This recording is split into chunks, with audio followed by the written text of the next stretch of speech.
আপনি কি জানেন শ্রীরামকৃষ্ণের প্রথমবার মা কালীর দর্শন কিভাবে হয়েছিল? আজ 18ই ফেব্রুয়ারি শ্রীরামকৃষ্ণের জন্মদিবস।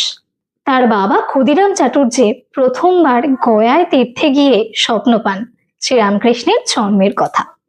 তারপর 1836 খ্রিস্টাব্দে আজকের দিনে চন্দ্রাদেবী অর্থাৎ তার মা এবং গোটা কামারপুর এলাকার কোল আলো করে জন্মগ্রহণ করেন শ্রীরামকৃষ্ণ পরমহংসদেব। দক্ষিণেশ্বরে থাকাকালীন তিনি মরিয়া হয়ে উঠেছিলেন মায়ের দর্শন পাওয়ার আশায়। সবাই বলে किसी चीज को अगर शिद्दत से चाहो तो पूरे कायनात तुम्हें उनसे मिलाने की कोशिश करती है। কিন্তু কেউ এটা বলে না সেই সিদ্ধাত সে চাওয়ার পিছনে কতটা পরিশ্রম লুকিয়ে থাকে।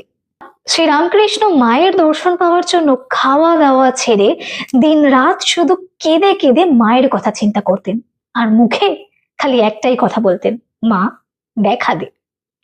এমনকি রাতে সবাই যখন ঘুমিয়ে যায় তখন তিনি দক্ষিণেশ্বরে কালীবাড়ির পঞ্চবটির পাশে একটা জঙ্গলে বসে পইতে খুলে ধ্যান করতেন, জাতপাত ত্যাগ করে মাকে ডাকতেন। এমন ভাবে প্রায় 3টে বছর পেরিয়ে যায়, তবুও মায়ের দেখা তিনি পান না। তখন তিনি অভিমান করে জীবন ত্যাগ করার সিদ্ধান্ত নেন। মায়ের মন ভক্তের আর পরীক্ষা নিতে পারলেন না। অবশেষে মা তাকে দেখা দিলেন। তারপর থেকে তিনি এক বিড়াল থেকে শুরু করে যে কোনো প্রাণীর মধ্যেই মাকে দেখতে পেতেন। এভাবেই শ্রীরামকৃষ্ণ পরমহংসদেবের মা কালীর দর্শন হয়েছিল।